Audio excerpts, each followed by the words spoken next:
Welcome to the recorded version of Supporting Military Caregivers, part of the Family Caregiver Support webinar series brought to you by the American Society on Aging and a generous sponsorship from Home Instead Senior Care. Okay, we have two presenters joining us here this morning.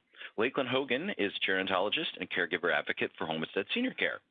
Lakeland works to educate professionals, families, and communities on issues older adults face. Lakeland is a doctoral candidate at the University of Nebraska, Omaha, where she is studying social gerontology.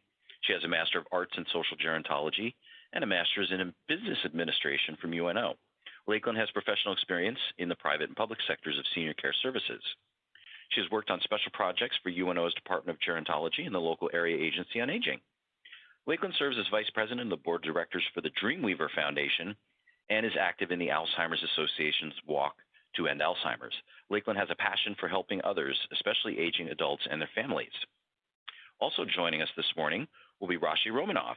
Rashi serves as the Vice President for Programs and Partnerships for the Elizabeth Dole Foundation, where she oversees all programs and is steering new strategic partnerships to enhance the foundation's reach and resources.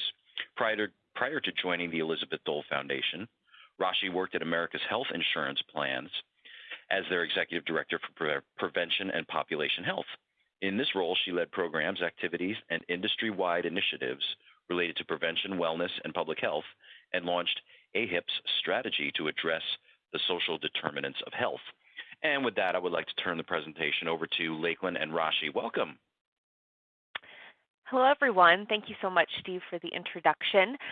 I am very excited to cover a topic that we have never talked about really before on these webinars, but it is truly an important one, and that topic is supporting military caregivers. We're going to be talking about the millions of spouses, parents, friends, all of which are caring for a wounded, ill, or injured U.S. service member or veteran at home. We know caregiving takes a significant toll and often leads to increased levels of depression, physical ailments, isolation. It can put a strain on families, can cause financial and legal challenges as well. And far too often, caregivers are not made aware of the supports and resources that are available to them. So that's why I'm very excited to bring this topic to this webinar series and to have Rashi from the Elizabeth Dole Foundation joining me. And you'll hear from her in just a little bit about the great work that the Elizabeth Dole Foundation is doing to support military caregivers. But before I do turn it over to her, I'm going to cover our objectives and give an overview of this population. So our objectives for today are really to talk to you about military caregivers and talk about pre- and post-9/11 caregivers. We see significant differences in kind of the stress and strain and just the various challenges that they go through. And then we're going to talk about the impact that caregiving has on physical, psychological, financial, and social well-being. We're also going to talk, Rashi's going to talk about a caregiver journey map and then all the great resources that exist for military caregivers, especially the ones that the Elizabeth Dole Foundation has created. So I thought we would get started by defining what a military caregiver is.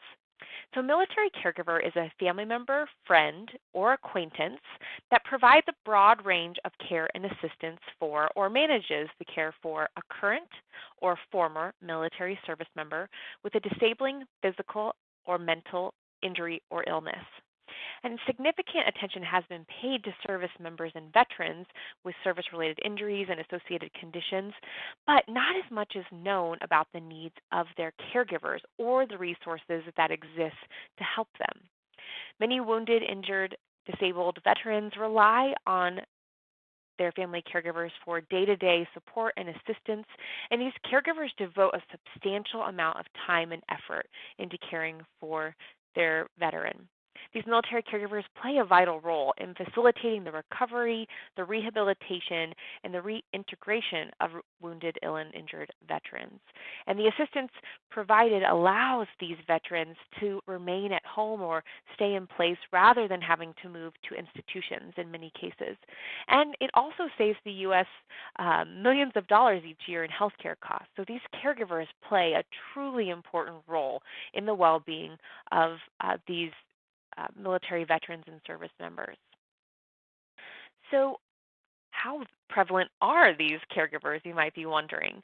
So when we look at the overall population of family caregivers in the U.S., there's about 43.5 million caregivers total. And then when we zero in on the military caregiver population, there's 5.5 million people providing care to current or former military service members, again with a disabling physical or mental illness or injury. And of this 1.1 million, or about 19.6%, are caring for post-9/11 veterans.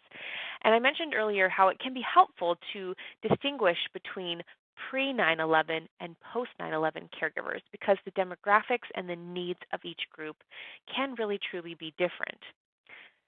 So I thought that I would next give you a little profile of each of those categories of military caregivers. So when we look at the pre-9/11 military caregivers, these tend to look similar to what we call a civilian caregiver, or kind of a general caregiving population. So these pre-9/11 caregivers are providing care to veterans of World War II, the Korean War, Vietnam, and Operation Desert Storm. So we look at the demographics of the 9/11 caregivers. They're most commonly an adult child, and about 60% of them are women. And just under 1/2 of them are employed. And we know that working family caregivers have significant challenges in balancing work, family, and caregiving responsibilities. A good portion of these pre-9/11 caregivers, about 71%, have a support network.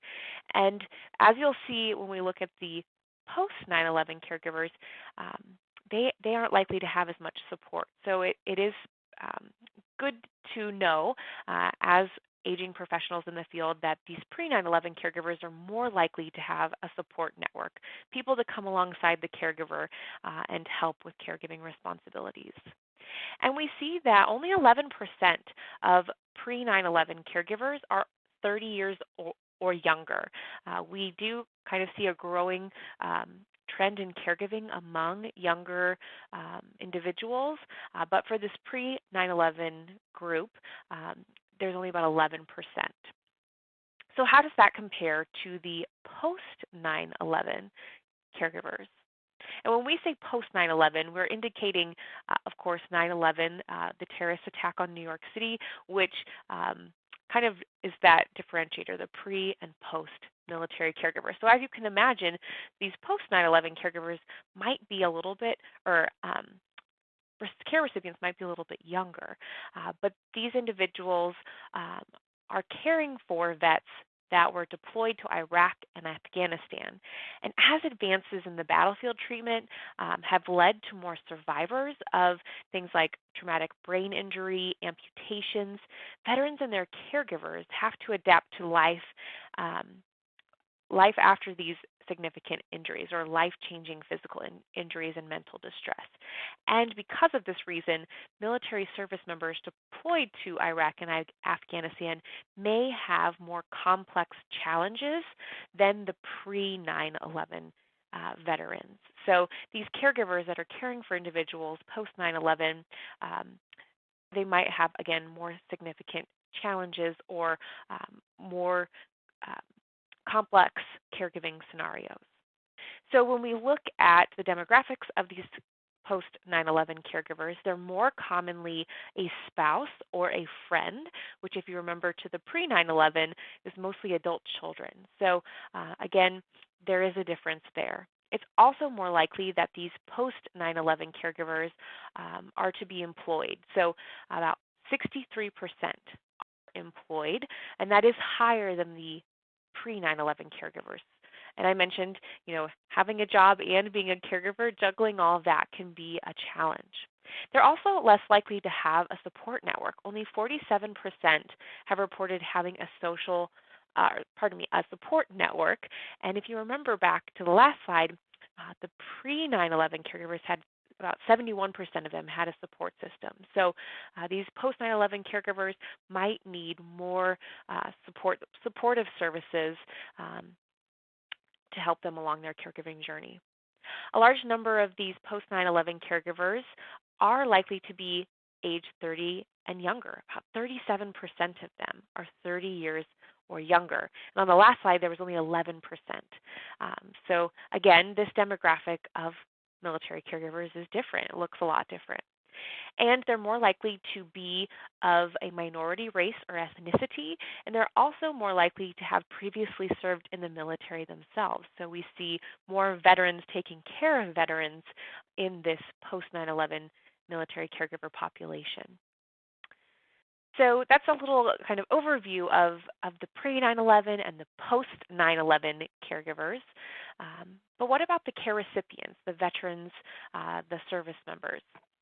So if we look at kind of the side-by-side comparison of the pre- and post-9/11 veteran care recipients, you can see that the post-9/11 seem to have more behavioral health conditions. Pre-9/11 caregivers report behavioral health conditions at 36%, while post-9/11 report at 64%. And then if you look at that graph, it shows the various medical conditions related to military service. So the reddish or pink bars are the pre-9/11 care recipients, and the blue are the post-9/11. So you can see that these post-9/11 care recipients have a higher rate of pretty much all of these conditions, and most notably in the category of neurological conditions, disabilities that impair their physical movement, and TBI or traumatic brain injury. And it's also been noted that post-9/11 veterans are more likely to have a VA Veterans Assistance disability rating. It's a little over double or almost double that of the pre-9/11. And a VA disability rating is eligibility for caregiving services and programs, which might vary depending on the individual's characteristics. But again, when we look at the two categories, we're seeing that those post-9/11 caregivers might be eligible for more caregiving services. That is, if they know about them and they know how to access them. And we're going to talk a little bit more about resources in just a little bit. But supporting veterans with these varying medical conditions and you couple that with other caregiving duties, it really can take a toll on the individual caregiver. And so on the next couple of slides, we're going to look more specifically at the categories in which military caregivers are impacted. So the first is physical well-being. Caregiving in general, especially caring for veterans of really any generation, have higher rates of physical strain than the civilian caregiver. They're also more likely to experience sleep deprivation or disturbances, which, if you can imagine, can really impact your physical well-being. If you're not getting good sleep, then you might have less energy to put forth in your caregiving duties. And the caregiver's own health-promoting activities tend to take a back seat to caregiving for military caregivers. I tend to see this across the board with all caregivers. They'll make sure that the person they're caring for engages in health-promoting activities, but they themselves are not getting exercise, they're not eating healthy, they're not getting enough sleep, which I just mentioned, not taking care of their own regularly scheduled healthcare visits. So they might make sure that their veteran gets to the VA for their appointments, but they're not taking the time to get themselves to their healthcare provider. And unfortunately, this can lead to greater instances of chronic illness. And we see this at a higher rate in the military caregiver population. And we also see higher mortality rates. So you can see that being a military caregiver could put you at a little bit of a higher risk for implications in regards to physical well-being. But we also know that it takes a psychological toll. So when we look at military caregivers, they report very high emotional stress compared to the civilian caregiving population. They also experience higher rates of mental health problems. And when we look at the prevalence of depression, I've broken it out there to show you, the post-9/11 caregiver rates of depression, the pre-9/11, and then comparing that to civilian caregivers and then non-caregivers, so kind of the more general population. And you can see that 38% of those post 9/11 caregivers are experiencing depression, and that's significantly higher than the pre 9/11 and the civilian caregivers, and almost 4 times that of kind of the general population, those non-caregivers. And unfortunately, about 2/3 of caregivers with depression report that they have not received care from a mental health professional in the past year.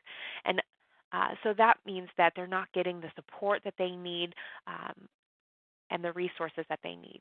But of those that have sought care, 80% of them report that the care that they've sought is helpful. So it's really important that as we work with military caregivers, and if we see signs of depression, that we encourage them to reach out to a mental health care provider to get support and to get resources.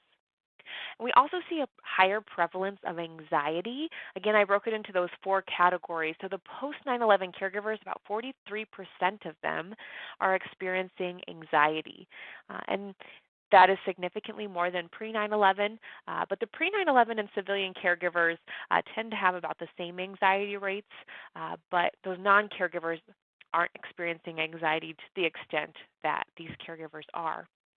But again, we need to be aware of the symptoms of anxiety and depression so that when we're working with these military caregivers, if we recognize signs, we can suggest a visit to their healthcare professional or mental health specialist. We also know that caregiving can take a financial toll.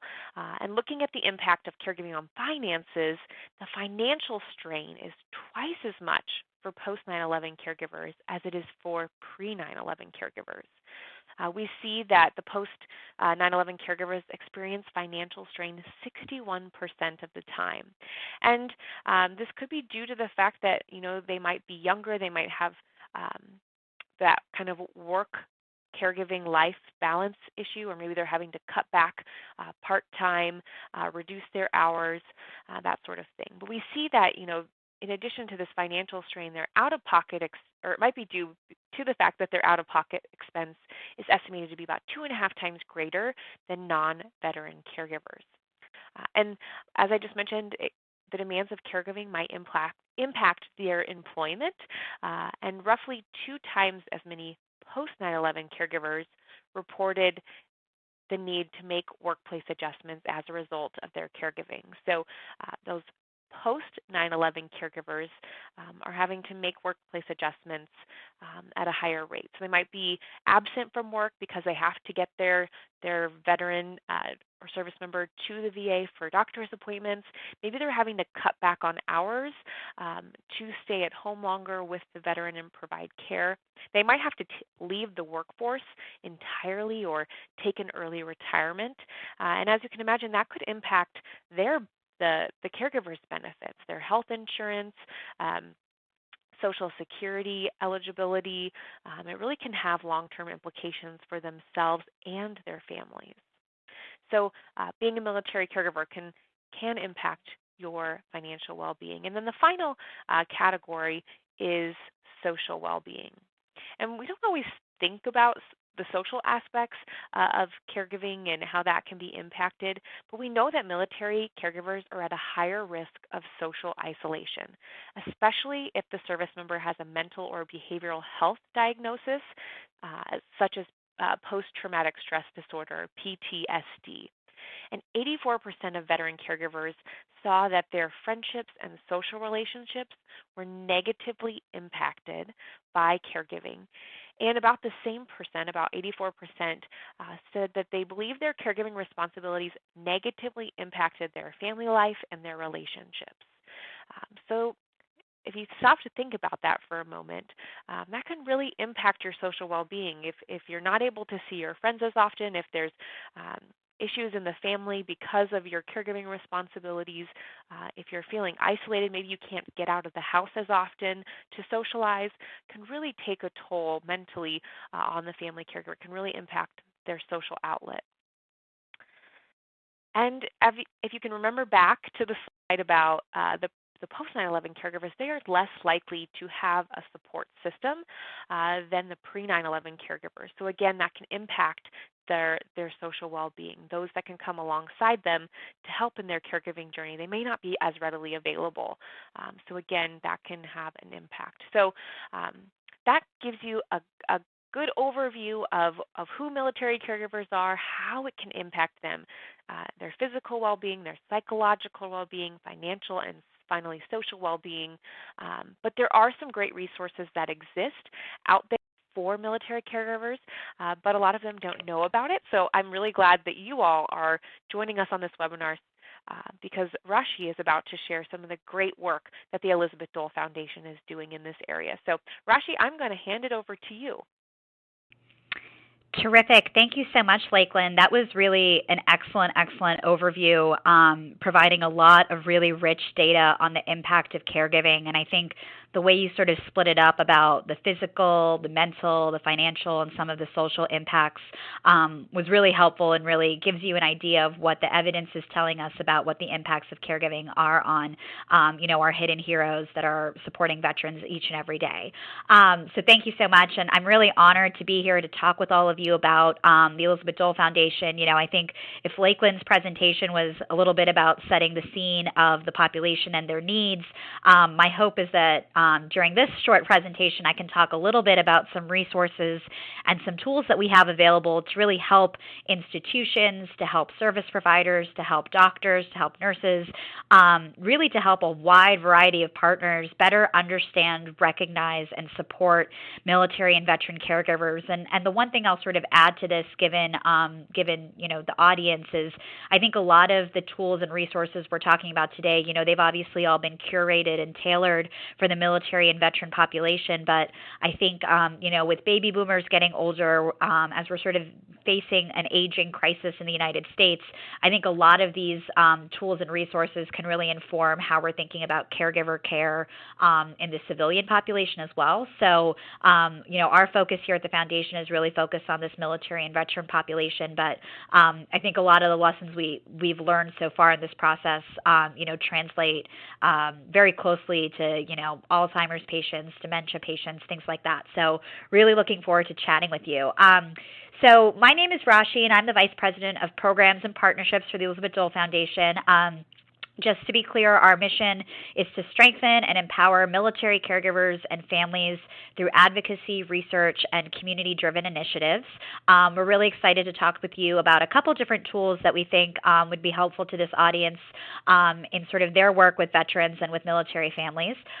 We actually thought this short video does a really good job of describing what the Foundation does, so I'll sort of let the video speak for itself before getting into the nitty-gritty of the presentation.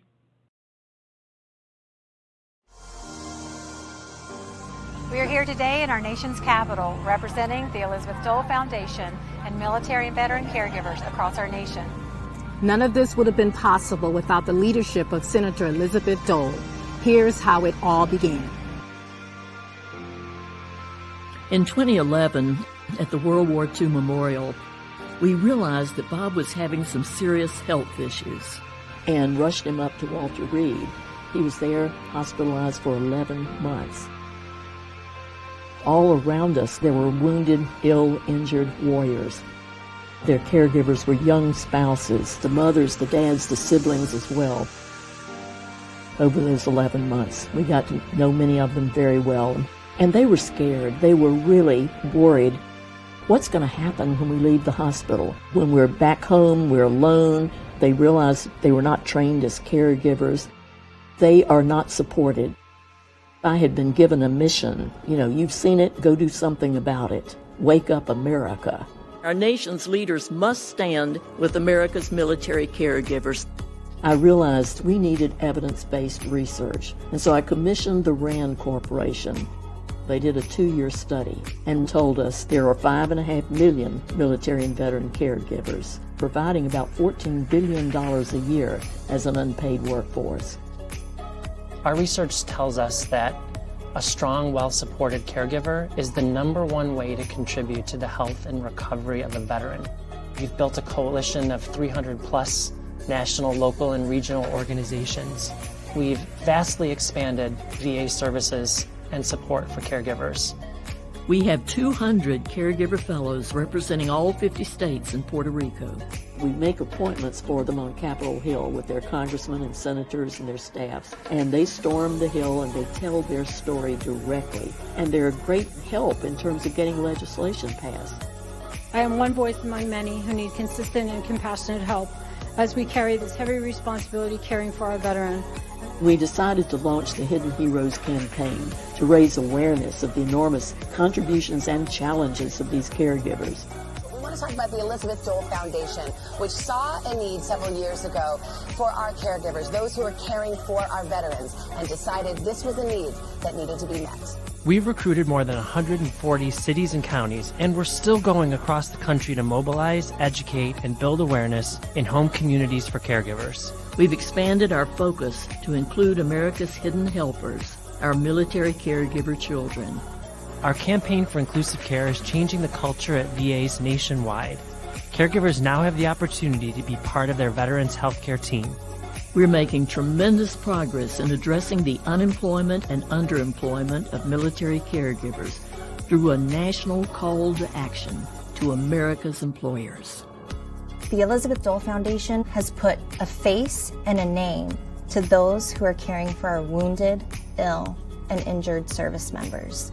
I know I'm not alone. It's a powerful, powerful thing. Elizabeth Dole Foundation, because of you, the whole nation is talking about caregiving.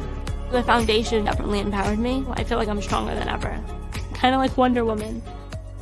I've never known anyone as committed to what she's doing than Elizabeth. There are veterans who need care in every state, and Elizabeth's foundation has moved to close the gap. It's made a vast difference.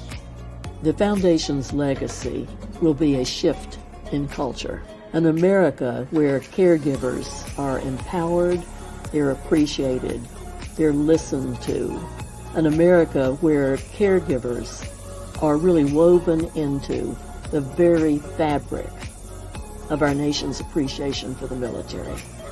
That's what I want the legacy to be.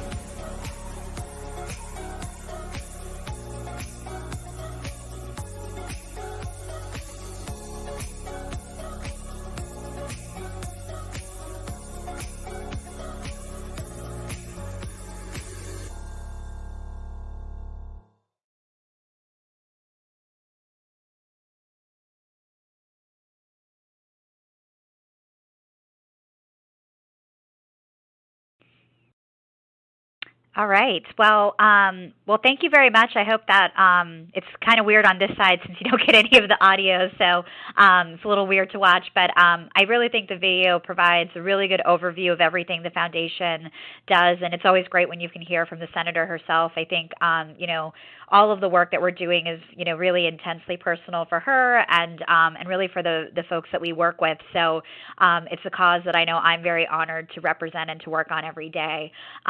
So we wanted to spend time talking with everybody today, and rather than go through all of our programs and everything that we do, we wanted to sort of focus in on one or two things that we think would be of the most interest to this audience. And obviously, we named a number of different initiatives within the video. If you have any questions, you can always reach out to me to learn more.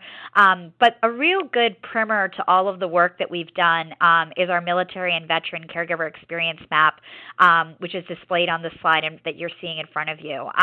Over the last 3 years, we worked really closely with our partners at the U.S. Department of Veterans Affairs and Phillips, as well as many nonprofit and research partners to develop our Military and Veteran Caregiver Experience Map. And this map really outlines key milestones and needs that caregivers will experience over their lifetime as they're caring for a loved one. Like all of our work at the Elizabeth Dole Foundation, the roots of this project are really based in research. The baseline of the map itself was created from data points that were pulled from two of the Foundation's commissioned RAND studies in 2014 and in 2017. And Lakeland's presentation section really did a great job of overviewing a lot of those key findings. And so essentially what the map is taking is it's taking all of that data about what we know about things like depression and social isolation, and we're really trying to put this into a map that social workers, nurses, care providers can all use to better talk with caregivers, to better interact with caregivers, and to really better understand the needs and challenges that caregivers are facing, throughout their experience of caring for their veteran. Once we sort of pulled together the baseline of the map, we brought together several key partners, nonprofits like Wounded Warrior Project, Fisher House Foundation, AARP, the American Red Cross, a number of different experts working across the space in different capacities and folks that have different expertise. And we invited all of them to really come engage with the maps, add to the maps, and our partners at Philips really helped by facilitating these innovative co-create sessions. So as a result, that's sort of what populated, and I know the map is sort of a lot to digest when you first look at it, but that's what populated all of the different components and all of the different pieces of information. And then through a series of collaborative design sessions, the core team really developed the framework for the map and then appended that with key research data. And then finally, before we went to finalize and publish, we validated this approach with those that really matter most to us, which is our caregivers themselves. We talked it through with them. A lot of us did sort of almost like role playing of how we would use the tool in a clinical environment, and really got such rich feedback from the caregivers themselves, which was really, really important. And I think really provided us with a great perspective on how best to use it. So from a very high level, sort of the goals of how we want folks to interact with this map are the following. One, we want this to help people better understand the caregiver journey. Second, we really wanted to help describe the role of a family caregiver, because I think when you do that, it helps them to reduce that sense of social isolation that a lot of caregivers feel. It's really easy when you're in your community and you're doing this day in and day out to feel like, your neighbors don't understand you, perhaps people in your community don't recognize all that you're doing. So this tool is a really good way to be able to better describe that role to other folks. And as a pursuant to that, the third goal is to really raise awareness and educate the community on the challenges that caregivers face along their journey. Fourth is to help caregivers navigate and plan for the journey in front of them. I think, whenever, and we'll sort of go through stage by stage of the map, but it's really easy to sort of drop everything and concentrate on just the things that are in front of you. And this map, when you're engaging with caregivers, can really help them think not only about the next, 4 days, 5 days, 6 days, but really the next month. And then whenever they're ready for it, thinking about, longer term and in the next few months down the road. And then finally, and I think what would be most helpful for the folks on this call, we want the map to really help identify opportunities for interventions where service providers can offer support and resources. I think as you'll see as we go through the different stages, timing of when you're going to introduce an intervention is really going to change depending on each caregiver. I think as folks are adjusting to their new normal and finding a rhythm in their routines, everyone's different about when they're seeking out different resources and when they're seeking out help. And we hope that this map sort of helps service providers to better understand some of those nuances. The map builds out before sort of diving into the different stages, because we only have a limited amount of time on this call. We're not going to go through sort of everything that's printed on the map. I think that would take too much time. But just to sort of orient everybody to what you're looking at, the map really is building out different emotions, different needs, and different pivotal landmarks that caregivers experience at each stage. And, once you take a look at it more closely, you can kind of read through and see all those things.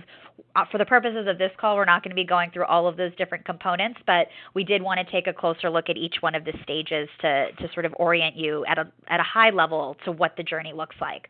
The only last thing I'll mention before we dive into the first stage is that while this is sort of shown as a cycle and sort of a cyclical, step 1, step 2, step 3, one thing that constantly comes up as we talk to caregivers is that it's really easy to bounce around in the map. It's not necessarily a linear line. It really is a circle, and that In some ways, you might be at stage 1 and then you feel like you found a rhythm on one thing, but then perhaps something else comes up. I think with comorbidities and with different kinds of healthcare complications, obviously in this population, visible and invisible wounds of war, it's not to say that once you've sort of found a rhythm that's what life is anymore. Things happen and you can kind of revisit different stages. So while it's presented as sort of a 1, 2, 3, we always like to say that to folks before we dive in. So there's 3 overarching stages of the journey. The first is really becoming aware and adjusting. This was really cataloging the period of time where caregivers are just starting to realize that there might be something wrong with their loved one. Now, this could be a 5-minute stage. It could be that moment, right after they get a phone call that their service member has been taken to the hospital after being wounded. It can be something that, is very quickly communicated. For others, specifically those perhaps with an invisible wound of war or traumatic brain injury or PTSD, this stage can often take days, months, or even years as the caregiver comes to grips with concerning behavioral changes or mounting health issues. And so this becoming aware and adjusting stage is one that's really important and can kind of differ from person to person.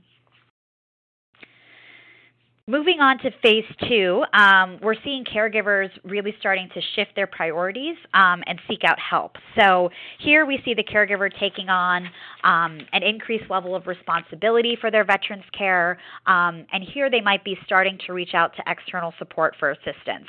A lot of times, stage 2 starts to be about making changes to their day-to-day lives, and they'll often begin to navigate what are oftentimes new healthcare systems and resources. So, if they're used to dealing with the civilian healthcare system and there may be employer-sponsored coverage or TRICARE, perhaps now they're dealing with the VA, they're dealing with, disability payments, they're dealing with a whole other set of processes and complex systems that they now have to navigate. And oftentimes this navigation between different systems can lead to real feelings of frustration or uncertainty about what lies ahead. And so to me, this stage 2, I think, offers all of us as providers a lot of key moments where we can shape the journey of caregivers that we are serving. It's a great opportunity to be able to, this is a great time to be able to share resource guides. If there's things that we can do to streamline processes, I think a lot of activity in local and state governments is trying to make sort of the complex, tangled web of all of the social services more accessible and more, navigatable, if you will, for end users. And so I think a lot of work has been going on in this stage from sort of the provider, nonprofit, and government sector. But I will say I think this is one that remains a top priority, and we are always hearing frustrations from our population about just navigating all of these different systems of care. And then finally, we sort of outlined the finding a rhythm stage, and this is the period of time that, we really hope that all caregivers eventually reach. It's the 3rd stage of the journey. The caregiver will start to feel more confident in their ability to advocate for their veteran. They sort of feel like they've figured out their new rhythm or their new normal. A lot of the fellows that sort of shared their story in that entry video, I think, they kind of exude the confidence that I think, this finding a rhythm stage brings with it. It's very important, again, to underscore that just because you've sort of reached this new normal or this finding a rhythm stage does not mean that you won't continue to experience challenges along the way.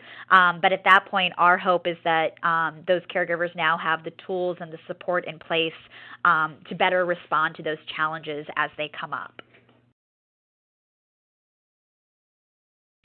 And so as a result of doing this whole Caregiver Experience Map, and together, with Philips, our VA experts, a number of nonprofit partners, the map was a really great opportunity for us to talk to different folks in the system about their ways of interacting with caregivers and challenges that they were facing. One of the pivotal things that we found as a critical vulnerability were really these initial engagements that caregivers were having with healthcare providers.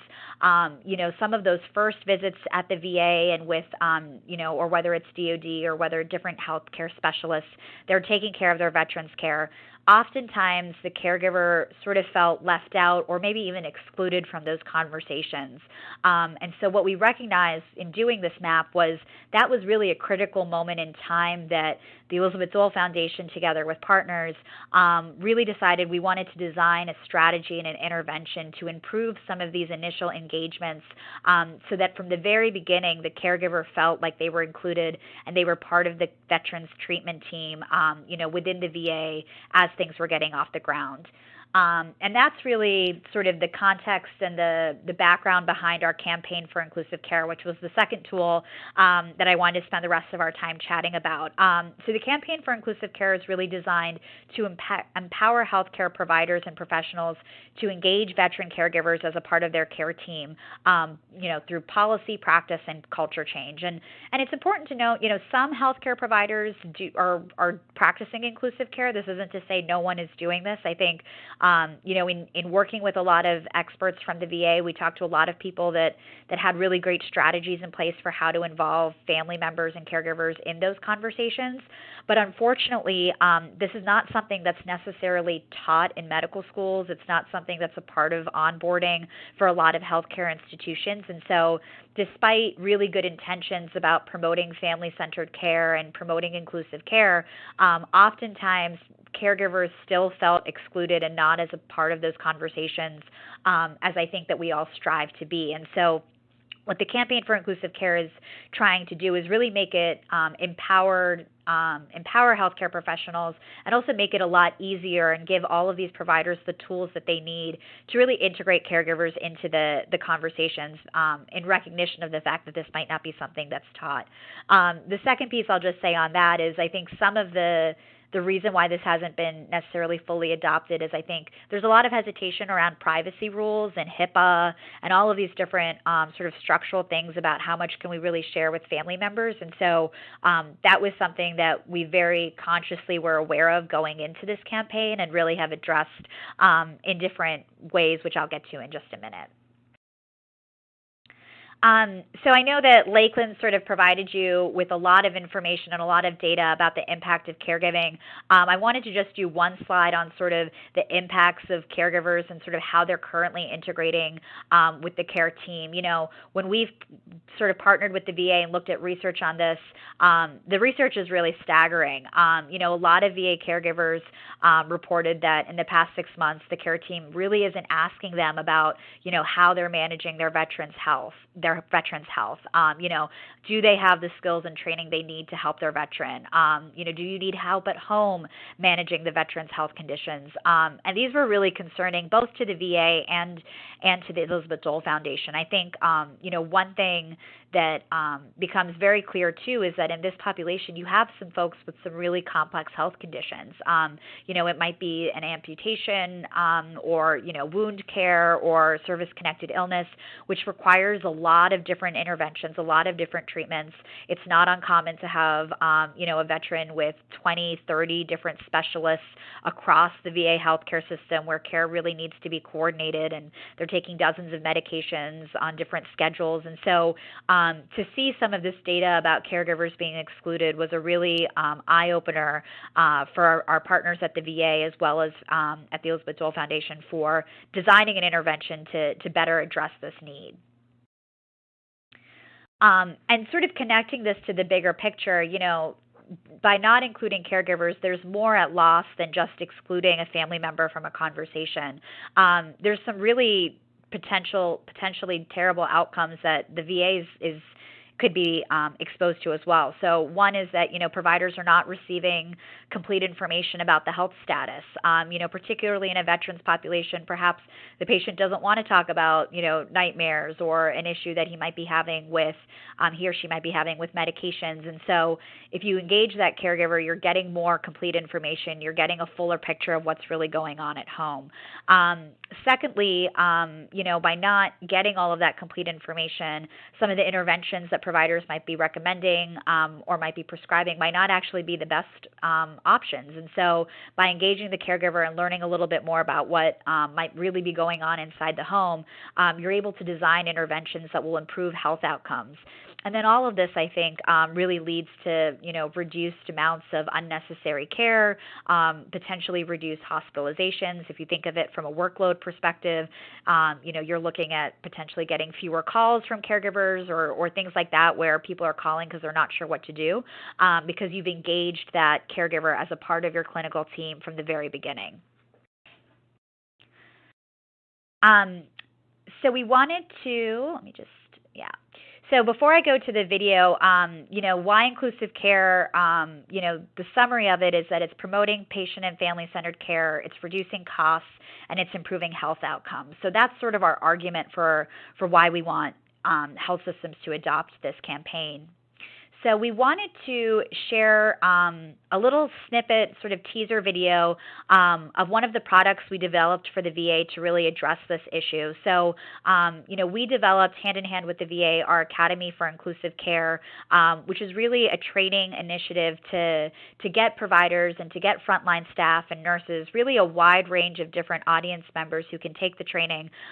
It's a 1-hour training module. We worked with NBC Chief Medical Correspondent Dr. John Torres to host all of the modules, who you'll see in a minute. And it really step-by-step takes healthcare professionals through what practicing inclusive care is, strategies to include the caregiver in these conversations, and details some of the issues around privacy and HIPAA, et cetera. So I'll go ahead and play the snippet so you can hear about it directly from him.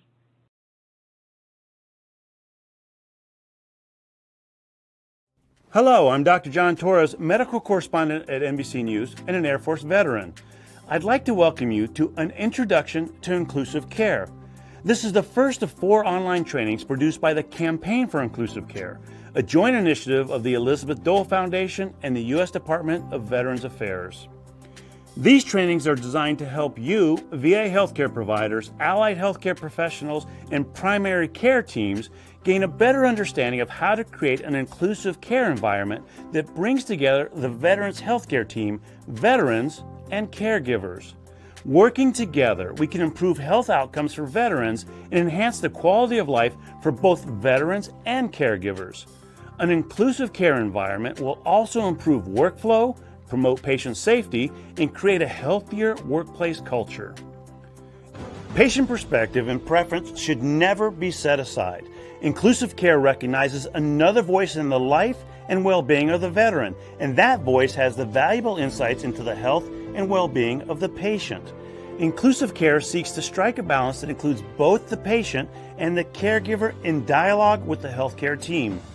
We define inclusive care as a system-wide approach to veteran care that embraces, engages, and empowers caregivers, healthcare providers, and veterans throughout the entire care journey. Creating an inclusive care environment simply means establishing a partnership among the veteran's clinical care team and veteran caregivers.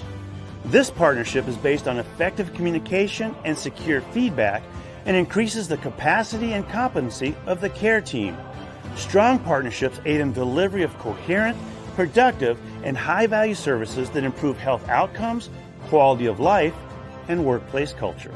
The Veterans Health Administration is the largest integrated healthcare system in the country. VA serves more than 9 million enrolled veterans.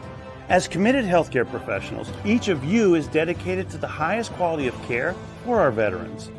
Family members and friends of the veterans you treat are also waiting in the wings and are not only ready to help, but are doing their best to care for their loved ones. Veteran caregivers are often the critical linchpin to a true understanding of a patient's conditions and treatment success. Inclusive care is a component of the patient-driven care. VA is transforming beyond the Institute of Medicine's recommendation of patient-centered care to a whole health approach to care in which care is personalized, proactive, and patient-driven. At its heart, whole health means care that is based on what matters most to the veteran, and the plan is created in partnership with the veteran, the caregiver, and the clinical team. We believe that by including veteran caregivers as part of the veteran's care team, there's a strong likelihood that we will see a decrease in adverse events and malpractice claims. Additionally, the health of the family caregiver impacts the health of the veteran, so improving the health of the caregiver can improve health outcomes for the veteran. What do you do to practice inclusive care? Many of you already practice inclusive care or are using skills that will help you practice inclusive care. One of the first steps in practicing inclusive care is to identify who the veteran caregiver is, either with a written assessment or simply by asking the veteran directly. Recognizing the caregiver and their role from the first encounter will set the tone for your relationship and ensure their support. What are some of the steps you can take to create an inclusive care environment? Remembering the Campaign for Inclusive Care acronym, CARE, will help you take some initial steps to include a veteran's caregiver in treatment planning and the provision of care. Consider who else needs to be present. Ask the veteran, is there someone you would like in the room during your visit? Is there someone who you rely on for support that you would like to have as part of this conversation about planning your care? Or is there someone who helps you with your everyday medical needs? Do not assume the veteran can handle their medical care by themselves. Ask them directly to ensure clarity. Acknowledge. Recognize that the veteran's caregiver has taken on extra work and that it will impact their wellness. Empathetic remarks such as, I imagine it's a big responsibility to care for your loved one, and I appreciate your dedication to their health can go a long way to establish rapport. Review role. Determine the responsibilities that the caregiver is comfortable with. Questions for the caregiver can include, what tasks are easy for you to perform? And are there any duties that cause you to feel uneasy? Early identification of what the caregiver can and can't do will help ensure that the veteran achieves their highest possible level of health and well-being. Encourage. Find out what barriers exist and how you can help overcome them to make the caregiver's responsibilities easier. Simple questions such as, how can I help with your at-home responsibilities for the veteran? And what would make taking care of your veteran simpler? If you believe the caregiver could benefit from additional support, refer them to the Caregiver Support Program at your facility and encourage them to use the free Caregiver Support Line at 855-260-3274. Thank you for your participation. At the end of all 4 modules, we have an assessment for you to complete. If you have any questions or would like to learn more about the Campaign for Inclusive Care, please visit us at www.campaignforinclusivecare.org.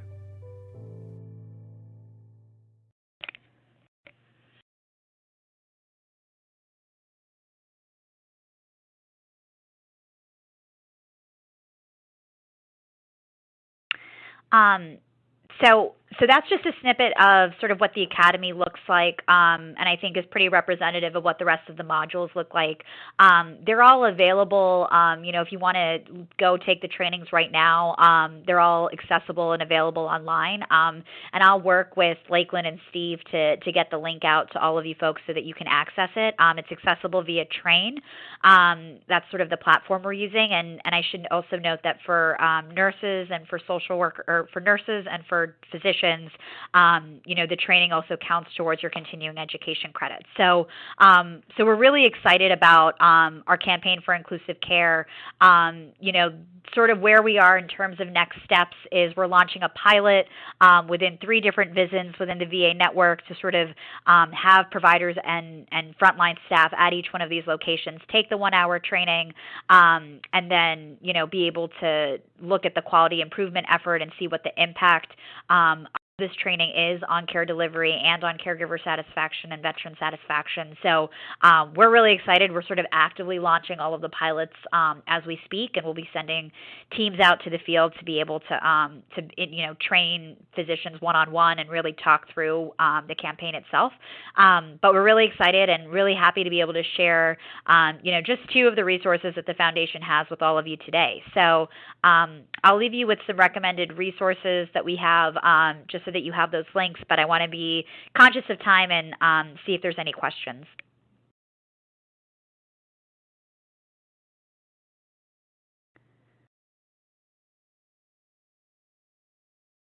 Oh, okay. Are we going into Q&A? Oh, yep. Now, sorry, presenters? Steve. Yeah, we'll go ahead and we'll leave this. So there's this recommended resource slide, and then I'll leave this one up on the screen for everyone to take a look at while we take some questions. Okay, great. Let's jump into it here, presenters. The first question for you. What options are there for additional caregiving services and home care for veterans under the age of 65? I am aware of the Veterans Aid and Attendance benefit, but that's specific war periods in 65 and older. Any options available for this that do not meet that criteria?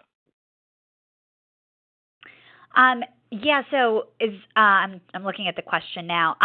So I would, if you can actually just send me an email. I know this is a little bit more specific, so I want to make sure I'm being responsive. One of the things, the VA does have the VA Caregiver Support Program, which is really aimed at providing financial assistance and other kinds of support to caregivers that are providing, a lot of time.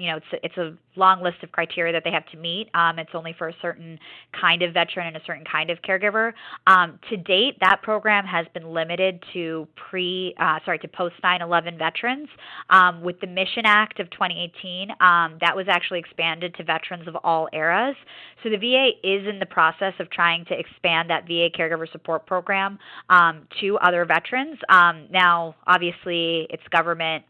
They've been having some delays with that expansion, but that's something that the foundation has been tracking very, very closely. And once fully implemented, ideally, it would open up, more support for veteran or for caregivers that are supporting veterans in that younger cohort, and potentially as they age as well. So that is one. We do have a list of some other programs, so it might be easiest if you just reach out to me on that.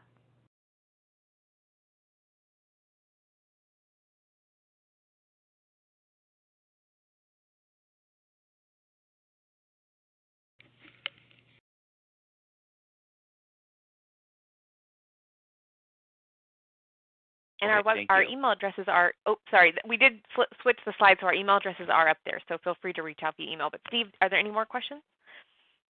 Yes. Can you remind us again what CARE stands for, C-A-R-E? Can you go to the next question? Let me just pull it up. I want to make sure I'm saying the right one. Sorry about that. Sure. Are we seeing more support for caregivers in the area of dementia? Yeah, I think this is an area, and, obviously, across the board, I think we're seeing increased different kinds of support. I think one thing that's going to change a lot over the next few years is tailoring caregiver support for different kinds of illness populations, and sort of making these conditions specific. So whether it becomes Alzheimer's or oncology care or dementia support, I think these are areas that are growing in terms of just with, aging Americans getting older. These are areas of focus, I think, for the VA as well as civilian healthcare systems. So there was actually just recently a GAO report that was released, sort of looking at VA's prep around the sort of, I think they called it the silver tsunami, really specifically looking at what processes and resources they have in place to support aging veterans. So I think it's increasing. I think what we're going to see in the next few years, and a lot of this is, just to be clear, like I'm not here on behalf of the VA, I'm here from the Dole Foundation. I think that the VA is definitely an area where they're looking to grow their programs, recognizing that the numbers are headed in that direction.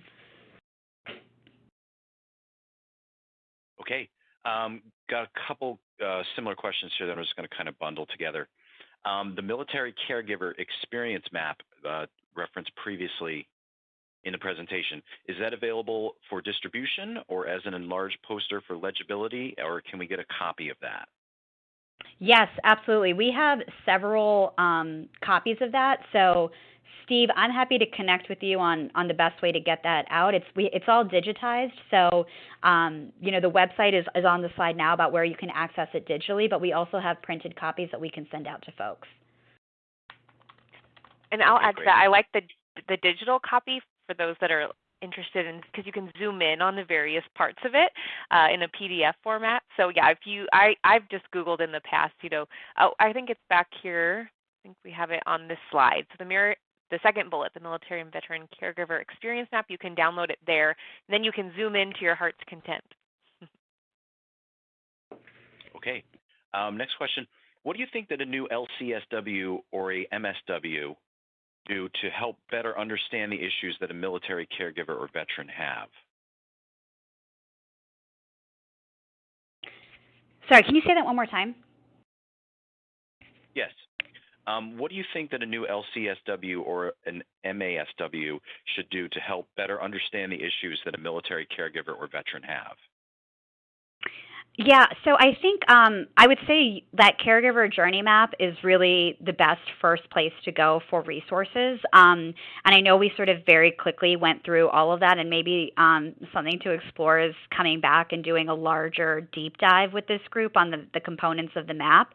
Because that map really, within each one, and I mentioned this, it goes through sort of the emotional needs, some of the vulnerabilities, as well as the pivotal challenges that folks are experiencing at each one of those stages. So I know that sort of we went through it really quickly, but that map to me is the best sort of entry point into best understanding the veteran's caregiver journey. I would definitely, one of the things we've been trying to do is better partner with, organizations of social workers, because I think the social workers and nurses are really a lot of them are already, they're the ones that are having the most face time with families and with caregivers as it currently stands. And so, we've been talking about doing partnerships with the National Association of Social Workers to better introduce this tool and our Caregiver Journey Map to that audience, because I think that's really the best tool. And the second would really be to take our Academy for Inclusive Care, because a lot of what the Academy focuses on is really how to improve your practice and how to, adopt some of the strategies to better address caregivers and to better integrate them into these clinical care conversations. Okay. Well. Oh, and the E in care stands for encourage. So I'll send you in the follow up. I'll send you the one pager that goes through the explanation of that.